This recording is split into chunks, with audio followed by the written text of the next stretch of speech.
Hello friends, account economics और maths की videos के नोटिफिकेशन के लिए चैनल को सब्सक्राइब करें और साथ में लगे बेल आइकन को प्रेस करें। हेलो फ्रेंड्स, मैं मीनू आनंद गहलोत आप सभी का स्वागत करती हूं आपके अपने YouTube channel boost your knowledge में। जैसा कि हमारी नेशनल इनकम की सीरीज चल रही है, उसमें हम आज करेंगे national income by income method. इससे पहले नेशनल इनकम पर जो है 5 वीडियोज हम डाल चुके हैं। अगर आपने अभी तक वो वीडियोज नहीं देखी हैं तो आई बटन पर क्लिक करके आप उन वीडियो को देख सकते हैं, या फिर आप डिस्क्रिप्शन बॉक्स में दिए हुए लिंक से भी वीडियो को देख सकते हैं। तो आज के टॉपिक के बारे में बात करते हैं। Let's start. नेशनल इनकम जो है हमने पहले भी बात की है कि हमारे जो है 3 मेथड्स होते हैं नेशनल इनकम को काउंट करने के।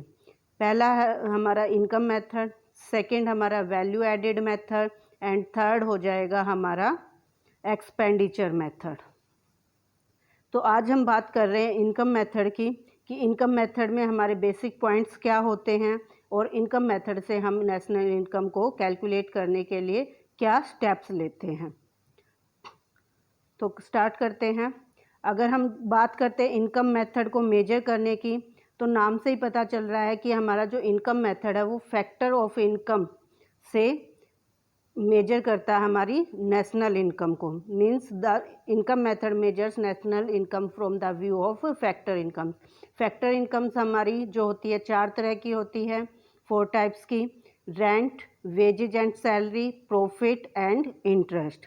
तो उन चारों को जो है अगर हम सम अप कर लेते हैं तो हम यहाँ पर क्या कैलकुलेट करते हैं, अपनी नेशनल इनकम। लेकिन इसके लिए हमें स्टेप्स फॉलो करने होते हैं। तो देखते हैं। Under this method we add income received by every citizen of the country for their protective service. यहाँ पर प्रोटेक्टिव के साथ आपका प्रोडक्टिव भी आ जाएगा। Productive service during a year means जो भी उन्होंने प्रोटेक्टिव या प्रोडक्टिव सर्विस प्रोवाइड की है हमारी, या मेनली डी ही आएगा प्रोडक्टिव। तो प्रोडक्टिव सर्विस जो प्रोवाइड की है किसी भी सिटीजन ने, जिससे किसी भी तरह का प्रोडक्शन हुआ है, तो उससे होने वाली इनकम को हम क्या कर लेते हैं, ऐड कर लेते हैं इस मेथड में। नेक्स्ट स्टेप में जो है हम क्लासीफाई करते हैं अपनी फैक्टर ऑफ इनकम्स को, paid by each sector under different heads. उसके बाद जो है हम इन फैक्टर इनकम्स को जो ऑल सेक्टर्स की हमने अलग अलग क्लासीफाई की है, क्या कर देते हैं, ऐड कर देते हैं, मीन्स प्लस कर देते हैं, और हमारी जो है निकल आती है डोमेस्टिक इनकम, जिसको हम बोलते हैं एनडीपी एट एफसी। इस तरह से जो है हम मेजर कर पाते हैं इनकम मेथड से नेशनल इनकम को। मीन्स इसमें हम फैक्टर इनकम्स का सम अप कर लेंगे और जितने भी हमारे सिटीजन्स हैं जिन्होंने भी प्रोडक्टिव सर्विस की है, उससे उनको जो इनकम हुई है उनको डिफरेंट हेड्स में डालते हुए हम सम अप करते हैं, तो हमारी domestic income means NDP at FC calculate होकर आ जाती है। तो देखते हैं इसमें हमारा जो है फॉर्मूला किस तरह का बनेगा। तो इनकम मेथड में जो हम जब डिफरेंट हेड में इसको क्लासिफिकेशन करते हैं तो मेनली हम 5 हेड्स या 3 हेड्स बोलते हैं इनको। पहला होता है हमारा कंपनसेशन ऑफ एम्प्लॉयज, इसको हम COE भी बोलते हैं, कंपनसेशन ऑफ एम्प्लॉयज। फिर उसमें हम रेंट, सेकंड हो जाएगा हमारा rent and royalty, third interest, fourth profit और फिफ्थ हो जाएगा हमारा मिक्स्ड इनकम। जब हम इन 5 हेड्स को प्लस कर देते हैं तो हमारा निकल कर आता है NDP at FC means domestic income. अब जब डोमेस्टिक इनकम में हम फॉरेन इनकम को ऐड कर देते हैं तो हमारी बन जाती है नेशनल इनकम। इस तरह से हम इनकम मेथड से जो है नेशनल इनकम को काउंट कर सकते हैं। अब जो मैंने यहाँ पर सेकंड फॉर्मूला लिखा हुआ है आपको शो किया गया, इसमें फर्स्ट और जो लास्ट है वो सेम है, COE और मिक्स इनकम। जो सेकंड नंबर पर हमारा ऑपरेटिंग सरप्लस, ये क्या होता है, ये हमारा जो है इन 3 का जो मिड में हमारे 3 दिए हुए हैं, रेंट, रॉयल्टी, इंटरेस्ट और प्रॉफिट, इन तीनों का जो है टोटल अगर हम कर देते हैं तो उनका नया नाम जो होता है वो बन जाता है ऑपरेटिंग सरप्लस। तो गाइज अगर आपको क्वेश्चन में ऑपरेटिंग सरप्लस दिया होता है और इनमें से भी कोई आइटम दिया होता है तीनों में से, तो हम सिर्फ क्या लिखेंगे, ऑपरेटिंग सरप्लस को लिखेंगे और COE और मिक्स इनकम के साथ प्लस करके हम एनडीपी एट एफसी निकाल सकते हैं, क्योंकि ऑपरेटिंग सरप्लस में ये हमारे इंक्लूडेड होते हैं। अलग से हमें इनको नहीं डालना होता। तो हम ओवरऑल जो है ये कह सकते हैं कि operating surplus is the sum of rent and royalty, interest and profit. तो बाकी हमारा सेम रहेगा, इसमें सिर्फ नाम का चेंजेज है, इसलिए इनको क्या बोल देते हैं, 5 हेड्स या 3 हेड्स बोल देते हैं। अगर हमारे अलग अलग नाम से दिए हैं तो ये 5 हेड्स हो जाएंगे, अदरवाइज हमारे मेनली जो हो जाएंगे 3 हेड्स हो जाएंगे। और इनसे हम पहले डोमेस्टिक इनकम कैलकुलेट करते हैं and then foreign income add करने से हमारे पास निकल आती है नेशनल इनकम। अब बात करते हैं हमारे जो COE है या ऑपरेटिंग सरप्लस या फिर हमारे जो 5th हेड था मिक्स इनकम, उसमें क्या क्या चीज़ें इंक्लूड होती हैं। तो कंपनसेशन ऑफ एम्प्लॉयज जो है उनको, जैसे एम्प्लॉयर ने एम्प्लॉय को रखा है तो वो सैलरी और वेजेस जो है कैश में प्रोवाइड कर सकता है, जो कि हम सबको ही पता है। जनरली हम पूछते भी आपकी सैलरी कितनी है तो कैश सैलरी हमें बताते हैं। सेकेंड बात करते हैं salary and wages in kinds. Kinds का मतलब है कि वो किसी तरह की फैसिलिटी उनको प्रोवाइड कर रहे हैं। फॉर एग्जांपल रहने के लिए हाउस प्रोवाइड कर दें, या फिर बच्चों के लिए जो है स्कूल्स प्रोवाइड कर दें, या स्कूल्स की फ़ीस जो है ऑर्गेनाइजेशन की तरफ से भरी जा रही हो, या फिर अदर कोई फैसिलिटी जैसे ट्रांसपोर्ट फैसिलिटी प्रोवाइड कर दे, तो ये सारी चीज़ें हमारी इन काइंड्स में आ जाती हैं। उसके बाद आता है हमारा contribution to social security schemes. ये एम्प्लॉयर को एक सोशल सिक्योरिटी प्रोवाइड करने के लिए एम्प्लॉयर जो है इसमें एक कंट्रीब्यूशन देता है, मीन्स अपने तरफ से उसमें कुछ अमाउंट इंक्लूड कर देता है सोशल सिक्योरिटी स्कीम्स में, तो वो हमारा हो जाता है contribution to social security schemes. इन तीनों को जब हम प्लस कर देते हैं तो हमारा बन जाता है COE, कंपनसेशन ऑफ एम्प्लॉयज। अगर हमारे क्वेश्चन में जो है ये तीनों अलग अलग हेड्स में दिए हैं तो हम इनको प्लस करके COE निकाल लेते हैं, या कई बार क्वेश्चन में हमारा जो है COE भी गिवन होता है और साथ में से इनमें से भी कोई 1 या 2 हेड गिवन होते हैं, तो हम सिर्फ COE को लिखेंगे, बाकी को छोड़ देंगे क्योंकि ये ऑलरेडी इसके अंदर इंक्लूड होते हैं। अब नेक्स्ट बात करते हैं हमारे ऑपरेटिंग सरप्लस की। तो हमने पीछे भी बात की है कि ऑपरेटिंग सरप्लस में हम रेंट, रॉयल्टी, इंटरेस्ट और प्रॉफिट को इंक्लूड करते हैं। अब जो रेंट, रॉयल्टी और इंटरेस्ट है वो इनकम फ्रॉम प्रॉपर्टी मानी जाती है। आपको पता ही होगा कि रेंट, रॉयल्टी जो है हमारी वो लैंड से रिलेटेड होती है और इंटरेस्ट हमारा कैपिटल से रिलेटेड होता है जो हमारी प्रॉपर्टी के अंदर आते हैं। अब प्रॉफिट की बात करते हैं तो प्रॉफिट जो है हमारा बिजनेस से होने वाली इनकम होती है, और इसको हम फर्दर जो है 4 टाइप्स में डिवाइड कर लेते हैं, क्लासिफिकेशन कर लेते हैं। पहला हमारा होता है डिविडेंड, क्योंकि कंपनी जो होती है बहुत बड़ी होती है और उसकी कैपिटल जो है पब्लिक से या इधर उधर से जो है कलेक्ट की जाती है, तो जो कैपिटल अमाउंट जो लगाया जाता है उनको शेयर्स बोलते हैं, और उस शेयर्स पे होने वाली इनकम को, मींस शेयर्स पर क्या कंपनी अपने प्रॉफिट में से कुछ पार्ट शेयर होल्डर्स को दे देती है, तो जो पार्ट वो दे देती है वो हमारा डिविडेंड होता है। अब कंपनी ने जो प्रॉफिट अर्न किया है उस पर पहले उसे क्या देना होता है, टैक्स देना होता है गवर्नमेंट को, जिसको हम बोलते हैं कॉर्पोरेट टैक्स।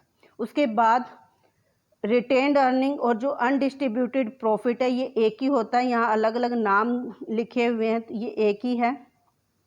इसमें जो होगा हमारा रिटेन्ड अर्निंग या अनडिस्ट्रीब्यूटेड प्रॉफिट का मतलब है कि वो प्रॉफिट जो कंपनी ने अपने पास बचा कर रख लिया फॉर फ्यूचर और इन्वेस्टमेंट। तो प्रॉफिट के मेनली जो है हमारे 3 पार्ट्स हो जाएंगे, डिविडेंड, कॉर्पोरेट टैक्स और रिटेन्ड अर्निंग, जिसको हम अनडिस्ट्रीब्यूटेड प्रॉफिट भी बोलते हैं। तो अगर हमारे क्वेश्चन में प्रॉफिट गिवन है और अदर ये तीनों फैक्टर भी गिवन है, तो या तो हम तीनों फैक्टर्स को प्लस करके प्रॉफिट निकालेंगे, या सिर्फ प्रॉफिट लिखेंगे और इन तीनों फैक्टर्स में से कोई जो फैक्टर दे रखा है उसको छोड़ देंगे, क्योंकि ये सारी चीज़ें इसके अंदर इंक्लूड हो जाती हैं।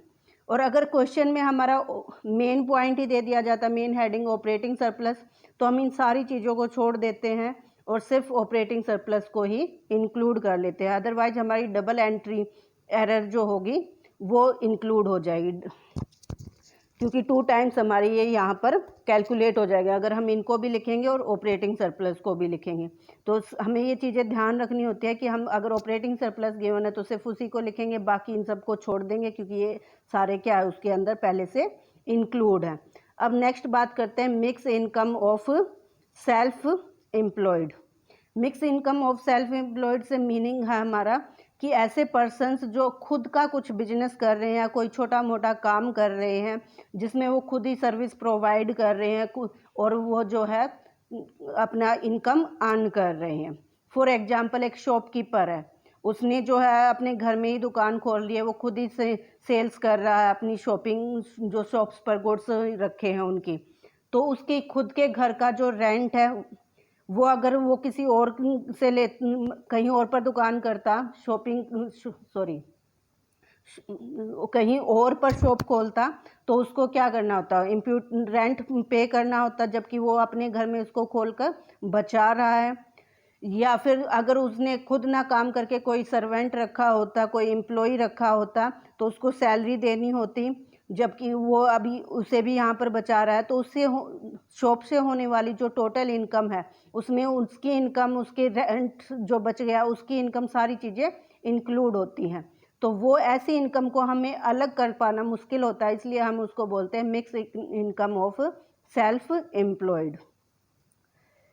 तो people who earn a living by selling their service और output but who are not employed by an incorporated business, means वो किसी और कॉर्पोरेटेड बिजनेस में एम्प्लॉय नहीं है, खुद अपनी सर्विस या आउटपुट को बेच रहा है और उससे अर्निंग कर रहा है, तो वो हमारी मिक्स इनकम होती है। या income from work, property and entrepreneurship, means जहाँ पर वो अपने काम को या प्रॉपर्टी से या छोटे मोटे बिजनेस से जब वो इनकम अर्न कर रहा होता है, जहाँ पर वो अपनी और बिजनेस की इनकम अलग नहीं कर पाता है, तो उसको भी हम किस में काउंट करेंगे, mixed income of self employed में।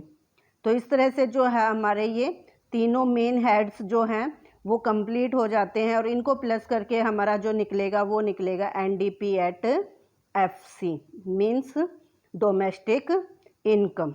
और डोमेस्टिक इनकम में हमें पता है कि डोमेस्टिक से नेशनल पर जाने के लिए हम NFI इनकम फ्रॉम अब्रॉड को प्लस कर देते हैं।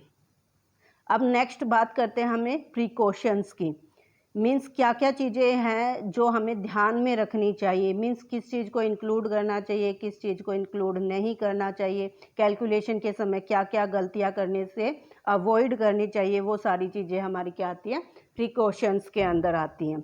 तो NI मीन्स नेशनल इनकम को हम इनकम मेथड से जब कैलकुलेट करते हैं तो हमें जो है प्रिकॉशंस में पहला पॉइंट आ गया, value of production for self consumption should be included, means self consumption के लिए अगर हम कोई भी प्रोडक्शन करते हैं तो उसे हमें क्या करना चाहिए, इंक्लूड करना चाहिए नेशनल इनकम में।